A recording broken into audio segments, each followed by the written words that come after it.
Hello friends, मैं रोशन कुमार आप सबके सामने प्रस्तुत हूँ। आज मैं बात करना चाहूँगा एलएलबी स्टूडेंट की कि वो जैसे बिहार दरोगा की लगातार वैकेंसियाँ बहुत सारी निकली हैं और ये वैकेंसी भी 26 दिसंबर को जिसकी पीटी होने वाली है और इसके बाद भी हो सकता है एक वैकेंसी और आए। तो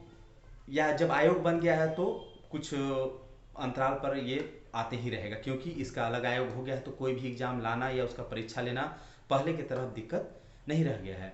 तो मैं बात करना चाहूँगा एलएलबी स्टूडेंट के लिए कि वो जैसे एलएलबी स्टूडेंट जुडिशरी की तैयारी करते हैं, एपीओ की तैयारी करते हैं या विभिन्न राज्यों में जाते रहते हैं, तो वो दरोगा की तैयारी करें या नहीं करें, या दरोगा का फॉर्म भर चुके हैं तो उसे लगातार कंटिन्यू करें या ना करें, या जो बिहार में एपीओ का एग्ज़ाम देकर जिनका मेंस की परीक्षा रद्द हो चुकी है वो अब क्या करें। क्योंकि अक्सर रिटेन एग्जामिनेशन मेंस वालों को लगता है कि मुझे थोड़ा समय चाहिए इसमें, क्योंकि मेंस में थोड़ा सा तो पढ़ना पड़ता है 3-4 महीने। ये पीटी एग्जाम की तरह तो होता नहीं है कि आप, क्योंकि उसको लिख के आपको याद भी करना है और उसको उतारना है कॉपी पर, तो इसलिए थोड़ा सा टफ होता है। एक बात मैं कहना चाहूँगा एलएलबी स्टूडेंट को कि जितना आपको, अगर आप अभी तत्काल कहीं नौकरी लग रहा है कि लगातार वैकेंसी तो देख रहे हैं कि इधर आ नहीं रही, अगर आप बिहार दरोगा बन जाते हैं तो आपकी अगर बिहार एपीओ या जुडिशरी जुडिशरी में थोड़ा सा मेहनत ज़्यादा है, लेकिन अगर आप एपीओ बनना चाहें तो बिल्कुल आपके लिए कोई भी दिक्कत आने वाली नहीं है। और आने वाले सालों में एपीओ की वैकेंसी भी बिहार में बहुत सारी आने वाली है। मैं आपको बताना चाहूँगा कि अगर आप बिहार एपीओ भर चुके हैं या आने वाले वैकेंसी भर चुके हैं तो बिल्कुल कोई दिक्कत नहीं,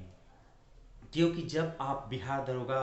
की पीटी मेंस फिजिकल देकर जब आपका सिलेक्शन हो जाता है और आप राजगीर पुलिस एकेडमी में जाते हैं बिहार, तो वहाँ पर डीएसपी और दरोगा को एक साथ ट्रेनिंग दी जाती है। तो वहाँ पर क्या होता है कि आपको जो शेड्यूल रहता है उसमें सुबह फिजिकल के बाद जो होता है सो वहाँ थोड़ी सी विषय वस्तु की पढ़ाई होती है। जैसे दरोगा का क्या काम है, कोई भी मामला घटना हुआ तो उस घटना को के बारे में जांच करना, पड़ताल करना, विधि व्यवस्था को संभालना, तो इसके लिए लॉ के 3 पेपर की वहाँ पढ़ाई होती है जो सारे स्टूडेंट करेंगे। तो इसमें एलएलबी वालों को क्या फ़ायदा होता है, तो ऑलरेडी सब चीज़ों को मालूम रहता है। जैसे आप आप देख सकते हैं, आप ये है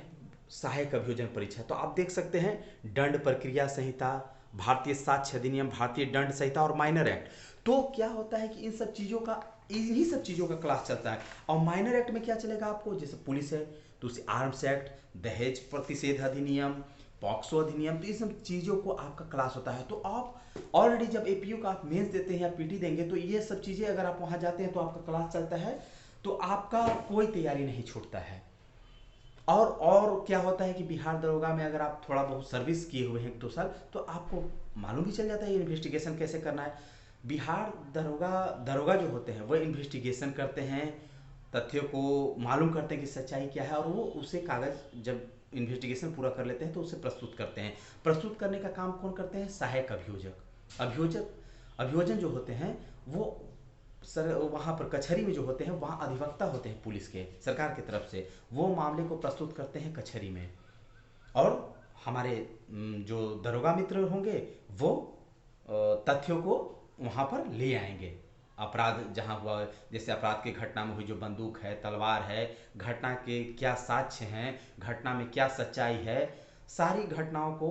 वो प्रस्तुत करेंगे अपनी रिपोर्ट, और उन रिपोर्टों को लेकर सरकार की तरफ से या जो पीड़ित हैं उनके तरफ से मामले को रखेंगे, अभियोजन अभियोजन रखते हैं। तो क्या होता है, दरोगा जो है लेवल 6 की नौकरी है और अभियोजन जो है, अभियोजन पदाधिकारी वो लेवल 9 की नौकरी है। तो आपको, और डीएसपी भी लेवल 9 की नौकरी है। तो अगर आप एलएलबी वालों के लिए बहुत फ़ायदेमंद है, अगर आप इसको क्रम को जारी रखना चाहते हैं और आपको कोई भी क्षति नहीं होता, और भी और जगहों पर थोड़ा सा तैयारी में आपकी बाधा पहुंच सकती है। जैसे अगर आप बात करें कि बीपीएससी की बात करें तो थोड़ा सा आपको टाइम हो सकता है कि छुट्टी लेकर करना पड़े या कुछ समय ज़्यादा देना पड़े, लेकिन इसमें अगर आप भी जुडिशरी या एपीओ करना चाहते हैं और आप लॉ किए हो, तो मैं जुडिशरी में थोड़ा सा समय चाहिए, पर अगर आप एपीओ की तैयारी करना चाहते हैं तो आपके लिए कोई भार नहीं है। आप आप जब वहाँ ट्रेनिंग सेंटर में रहेंगे उस समय भी लाइब्रेरी वहाँ पर है राजगीर में, और पढ़ने का समय भी मिलता है, तो आप 2-3 घंटा भी देखते हैं तो एक तो आपका क्लास चला, और बच्चों के लिए कोई फायदे मन दरोगा का ट्रेनिंग तो होगा, लेकिन और बच्चे तुम्हारे इतिहास से आए हैं, भूगोल से आए हैं, अलग अलग सब्जेक्ट, इंजीनियरिंग के भी स्टूडेंट आए हैं, पर आप ऑलरेडी लॉ से आए हैं, आप उन चीज़ों को पढ़ रहे हैं, पढ़े हुए हैं, और वहाँ भी पढ़ रहे हैं क्लास में, और उस कुछ समय आप लाइब्रेरी में देते, तो अपने आप को आप उन्नतशील रखते हैं। बहुत से बिहार में दरोगा में ऐसे बच्चे हैं जो बीपीएससी क्वालिफाई करते हैं, अपने समय को बचाकर, अपने समय को लाइब्रेरी में देते हैं, कुछ समय को बचाते हैं और आगे क्रम जारी रखते हैं। चूँकि बहुत बड़ी वैकेंसी है बिहार दरोगा और लगातार आ रही है, और इसमें क्या फ़ायदा है कि देखिए, और एग्ज़ाम में क्या होता है कि और एग्ज़ाम में जो बच्चों की संख्या ज़्यादा होती, अभी बिहार दरोगा में तो वही बच्चे भरेंगे जिनकी हाइट होगी, जो फिजिकल फिटनेस होंगे, क्योंकि 80 यहाँ तक देखिए, सफ़र जो पीटी का सफ़र चालू होता है सारे बच्चे देते, कुछ ऐसे बच्चे भी देते हैं जो इसके मतलब क्वालिफाई इसके लायक नहीं होते, जो इनकी हाइट नहीं होती है, जो दौड़ नहीं सकते हैं, फिर भी भरते हैं अपने आप को मेंटेन करने के लिए। लेकिन आगे जाकर क्या होता है, मेंस वहाँ जाकर फिजिकल की जब बारी आती है तो लाते हैं नंबर 80 से 85, लेकिन वो दौड़ नहीं पाते हैं, कोई जंप नहीं कर पाता है, तो बहुत सारे लड़के वहाँ छटेंगे। तो अगर आप बिहार दरोगा मेंस तक क्वालिफाई कर गए हैं और अगर आपकी फिजिकल फिटनेस ठीक है, तो आप मान के चलिए कि बिहार दरोगा आपका है। इसकी असली लड़ाई मेंस में ही है। पीटी भी आप क्वालिफाई कर जाएंगे, लूसेंट और स्पीडी और थोड़ा बहुत पहले से मेहनत किए हुए, या जो बच्चे सिंसियर होंगे उनका तो होना ही है, जो बीपीएस की तैयारी कर रहे हैं, ऑलरेडी बिहार दरोगा पहले दे चुके हैं। जो बच्चे एकदम नए होंगे और जो नहीं पढ़ पाए होंगे, उनके लिए केवल थोड़ा सा दिक्कत होगा, लेकिन अगर अंत समय में भी वो इधर उधर ध्यान न दें, केवल लूसेंट, और मैं उन लोगों के बच्चे की बात कर रहा हूँ, मैं ऐसा नहीं कर रहा हूँ, उन बच्चों की जो अभी तक बिल्कुल नहीं पढ़े, कुछ भी नहीं पढ़े हुए हैं, अब मात्र उनके पास 40 दिन का समय है, अब क्या करें। तो ऐसे बच्चों से मैं कहूँगा कि कृपया केवल सेट पर न रहें। सेट उनके लिए है जो पहले से ऑलरेडी पढ़ चुके हैं, उनके लिए नहीं जो शुरुआत ही सेट से कर रहे हैं। आप थोड़ा सा स्टैटिक जीके है, आप थोड़ा सा उसके क्रम वाइज पढ़ें, क्रम वाइज पढ़ेंगे तो आपको याद रहेगा। अनियंत्रित तरीके से पढ़ेंगे तो आपको बातें याद नहीं रह जाती हैं। बेस तो बहुत ज़रूरी है, बेस के साथ अगर आप पढ़ते हैं तो आपकी कभी भी जीके में आपकी गड़बड़ नहीं होती, और आप 2-3 क्वेश्चन ऐसे करते हैं जो आपके अपने दिमागी क्षमता पर कर देते हैं, क्योंकि आपको बेस मजबूत होता है, आपको मालूम होता है कि ये सब ऑप्शन नहीं हो सकते, जब भी होगा ये ऑप्शन होगा। लेकिन जो नए लड़के होते हैं उन लोग को नहीं मालूम होता कि ये गलत होगा तो क्यों होगा। तो लेकिन फिर भी अगर आप एक कोशिश करके देखें, अगर आप बिल्कुल नए हैं तो अगर इन 40 दिनों में ही आपके पास समय है, आप ऑलरेडी कुछ नहीं पढ़े, तो एक लगातार आप लूसेंट और स्पीडी को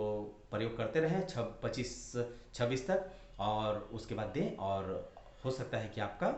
निकल जाए। लेकिन उसके बाद मेंस को मजाक नहीं लेंगे, लगातार आपको समय मिलेगा, 3 से 4 महीने समय मिलेगा, उस 3-4 महीनों में आप लगातार उसको अच्छे बेहतर ढंग से बिना एक दिन का भी समय गवाए उसको करते रहेंगे, क्योंकि जो लड़ाई फाइट होगी वो मेंस में होगी।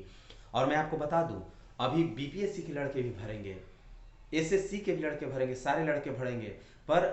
आपको फायदा मेन यहाँ तक पीटी में हो सकता है कि आपका कट ऑफ थोड़ा ज़्यादा जाए, क्योंकि बीपीएससी के लड़के ऑलरेडी प्रिपेयर हैं इन्हीं चीज़ों को लेकर, जीके, बिहार और करेंट अफेयर तीनों को लेकर वो तैयार है, पर उनकी धारा जाकर अलग हो जाएगी आगे जाकर मेंस के समय, क्योंकि मेंस में जीके का कोई काम बीपीएससी में है नहीं, स्टैटिक जीके का। तो वहाँ पर जाके आप उनसे बेनिफिशियल पोजीशन में होंगे और आप मेंस को निकाल लेंगे। और मेंस के बाद फिजिकल फिटनेस जरूर रखिए, क्योंकि अंत समय तक निकाल के आप लाख इतराते रहेंगे कि मैंने पीटी निकाल लिया, मेंस निकाल लिया, अंत में जाकर वहाँ पर खुश हो जाएंगे और आपकी हाथों से